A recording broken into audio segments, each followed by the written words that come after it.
नमस्कार मित्रांनो आणि स्वागत आहे तुमचं पुन्हा एकदा आपल्या नवीन ब्लॉगमध्ये. तर मित्रांनो, आजचा ब्लॉग आपला असणार आहे हा आहे विदर्भाची पंढरी म्हणून ओळखलं जाणार आहे शेगाव. तर आपण आज नेहमी तर आपण सोलो ट्रॅव्हल करतो, बट आज आपण आपल्या फॅमिलीसोबत आज आपण गजानन महाराजांच्या दर्शनाला चाललेलो आहोत शेगाव येथे. तर कंटिन्यू राहा आणि आपण बऱ्यापैकी गोष्टी आपल्या ब्लॉगमध्ये ॲड करण्याचा प्रयत्न करूयात. कुठल्या कुठल्या गोष्टी आपल्याला दाखवता येतील किंवा काय आपली फॅमिली वगैरे सगळ्या गोष्टी आपण ब्लॉगमध्ये घेणारच आहोत. तर तोपर्यंत सोबत राहा.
तर मित्रांनो, आता आपण पोहोचलेलो आहोत शेगाव येथे आणि आत्ताच आपण आपली गाडी वगैरे पार्क करून आता मंदिराच्या दिशेने निघत आहोत. आणि आपण आता दर्शन वगैरे घेऊन मग बाकीच्या गोष्टी ज्या आहेत त्या दाखवण्याचा प्रयत्न करूयात. आणि ही आहे आपली फॅमिली.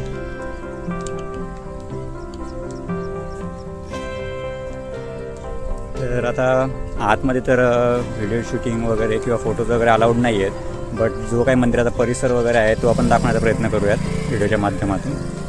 तर चला सोबत राहा. तर मित्रांनो, तुम्ही बघू शकता ही अशा प्रकारे जी गाड्यांची वगैरे पार्किंग वगैरे आहे. तर तुम्हाला इथे ठिकठिकाणी असे बोर्ड्स वगैरे पण दिसतील ज्याच्यावरती किती कॅपॅसिटी आहे गाड्यांची पार्किंगमध्ये आणि किती गाड्या वगैरे अवेलेबल आहे तुम्ही इथे बघू शकता. जसं की या बोर्डची या ठिकाणाची जी पार्किंगची कॅपॅसिटी आहे 49 आहे, म्हणजे 49. आणि सध्या इथे अवेलेबल म्हणजे एक पार्किंगसाठी जागा आहे. असं खूप मोठी सारी पार्किंग आहे या साईडला इकडे आहे आणि समोर पण तुम्ही बघताय. तर असं भरपूर मोठी पार्किंग आहे की जेणेकरून भक्तांना जे गाड्या वगैरे घेऊन येतात वगैरे आणि त्यांना लावण्याचे वगैरे मग जे प्रॉब्लेम्स वगैरे याच्या आधी होत होते ते आता या गोष्टीमुळे होत नाही आहेत. सोयीस्कर वगैरे नाही का, तुम्ही बघू शकता असं व्यवस्थित एकदम प्रशस्त पार्किंग आहे. आणि आजचा रविवार असल्यामुळे गर्दी पण खूप असणार आहे. तर आपण निघत आहोत मंदिराकडे.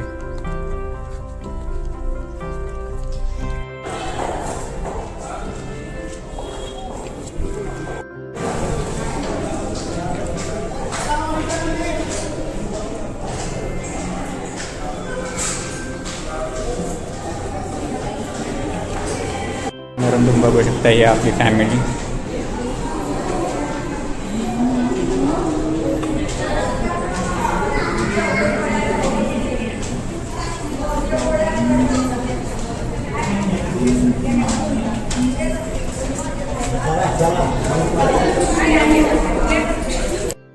मित्रांनो तुम्ही बघू शकता बऱ्यापैकी गर्दी आहे आज रविवार असल्यामुळे आणि इथे ठिकठिकाणी असे स्टॉल्स वगैरे पण अवेलेबल आहेत बाहेर वगैरे प्रसाद वगैरे घेण्यासाठी किंवा तुम्हाला थोडंफार जर काही सामान वगैरे घ्यायचं असेल तर तुम्ही या बऱ्याचशा गोष्टी ते बघू शकता. आणि एक थोड्याच अंतरावरती 100-200 मीटरच्या अंतरावरती आता मंदिर आहे.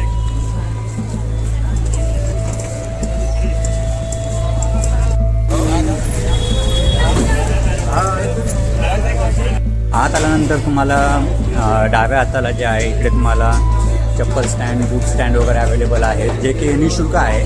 त्याच्यामुळे आत आल्यानंतर आधी तुम्ही इकडे चप्पल्स, बूट्स वगैरे जे आहेत ते तुम्ही काढून ठेवू शकता. तर आता आपण तिकडे चाललेलो आहोत आणि मग त्याच्यानंतर आपण दर्शनाच्या बाजीमध्ये लागणार आहे.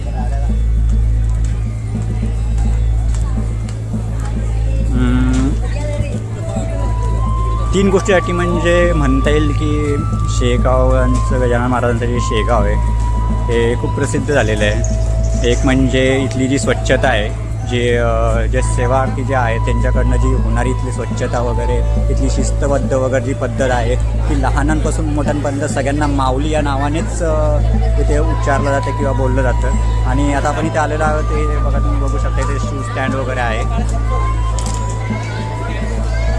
तर आता आपण आधी शूज वगैरे काढूयात आणि मग बाकी पुढच्या गोष्टी आपण दाखवूयात. तर मित्रांनो, आता आपण आपले शूज वगैरे काढून ठेवले आहेत तिकडे आणि आता आपण निघत आहोत श्रीच्या दर्शनासाठी. तर आता त्यासाठी आपल्याला रांगेमध्ये लागावं लागेल आणि भरपूर मोठी अशी रांग असणार आहे आज दर्शनासाठी. मे बी 1-1.5 तास किंवा त्याच्यापेक्षा जास्त लागू शकतो. तुम्ही ते बोर्डवरती बघू शकता, ते आहे मेन्शन केलेलं आहे की तुम्हाला किती टाईम वगैरे लागू शकतो दर्शनासाठी वगैरे. जवळपास 40 मिनटाचा वेळ लागेल असं इथे त्यांनी दाखवलेलं आहे आणि 10 मिनटांमध्ये तुम्हाला जे आहे ते मुखदर्शन होईल श्रींचे. तर चला मित्रांनो, आपण आतमध्ये जाऊयात. आता आपण आलेलो आहे आतमध्ये. आता आपण इकडनं दर्शनाच्या रांगेमध्ये लागणार आहोत आणि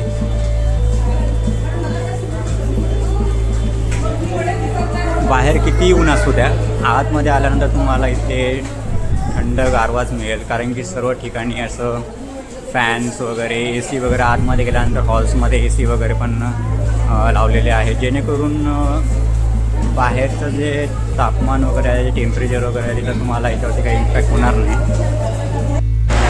मित्रांनो, आतमध्ये व्हिडिओ शूट करण्यासाठी त्यांनी सांगितलं की अलाउड नाही आहे. ज्या ज्या गोष्टी पॉसिबल होतील त्या त्या गोष्टी आपण व्हिडिओमध्ये घेऊयात आणि दर्शन घेऊयात. आता चला.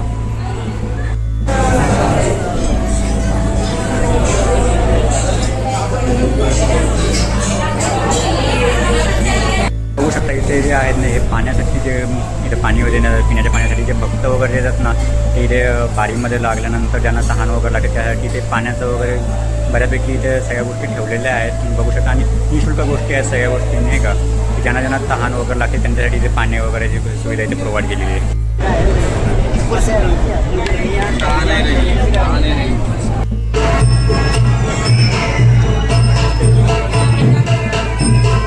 पण आता आपलं दर्शन झालेलं आहे आणि आता आपण बाहेर पडलो आत्ताच श्रीच्या दर्शनावरून. आणि तुम्ही बघू शकता हा जो मंदिराचा बाहेरील परिसर आहे, हा आहे मंदिराचा गाभारा. आतमध्ये आपल्याला व्हिडिओ शूटिंग वगैरे अलाउड केलेलं नाही आहे. बघू शकता असं इथे भक्तांसाठी बसण्यासाठी वगैरे निवारा एक केलेला आहे. पाय वगैरे भाजून आहे त्यासाठी ठिकठिकाणी असे मॅट्स वगैरे लावलेले आहेत. इकडे हा प्रसाद हॉल आहे, तिथे शेजारी वॉश बेसिन वगैरे पण आहे. आणि हा आहे एक मंदिराच्या बाहेरील परिसर. इथे भक्तांना बाहेर बसण्यासाठी वगैरे असे पेंडॉल्स वगैरे टाकलेले आहेत.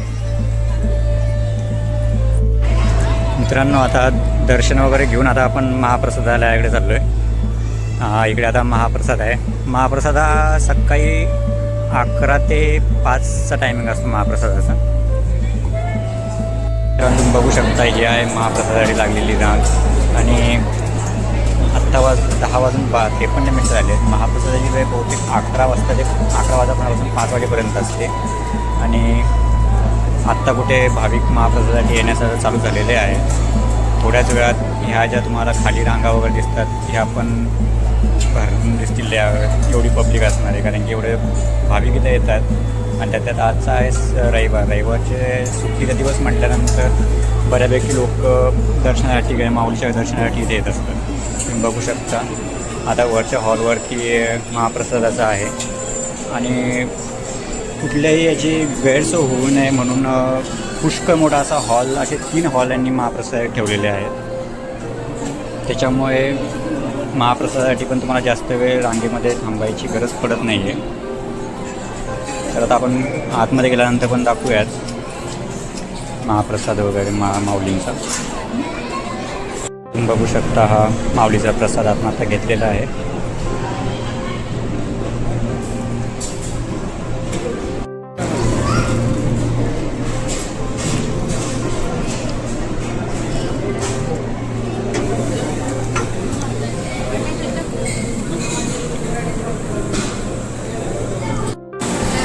मित्रांनो तुम्ही बघू शकता हा आहे प्रसादाचा हॉल, जो की खूप मोठा आहे. याची कॅपॅसिटी जवळपास 500 ते 700 लोकांची कॅपॅसिटी आहे. त्याच्यामध्ये भक्तांना महाप्रसाद दिला जातो.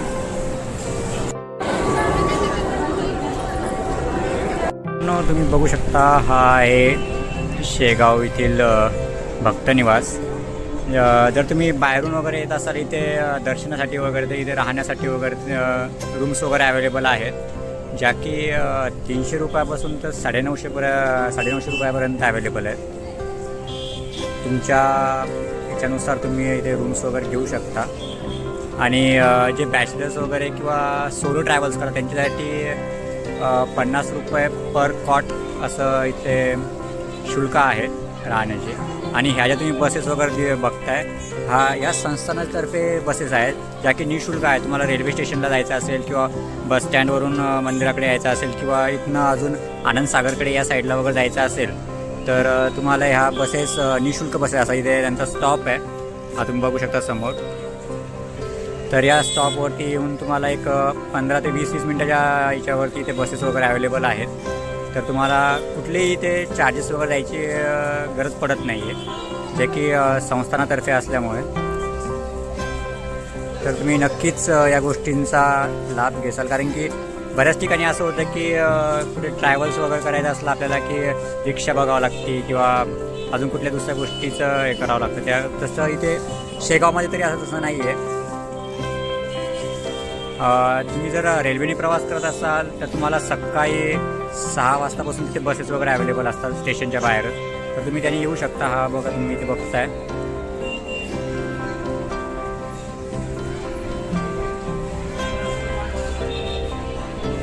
हा भक्तनिवासचा परिसर आहे.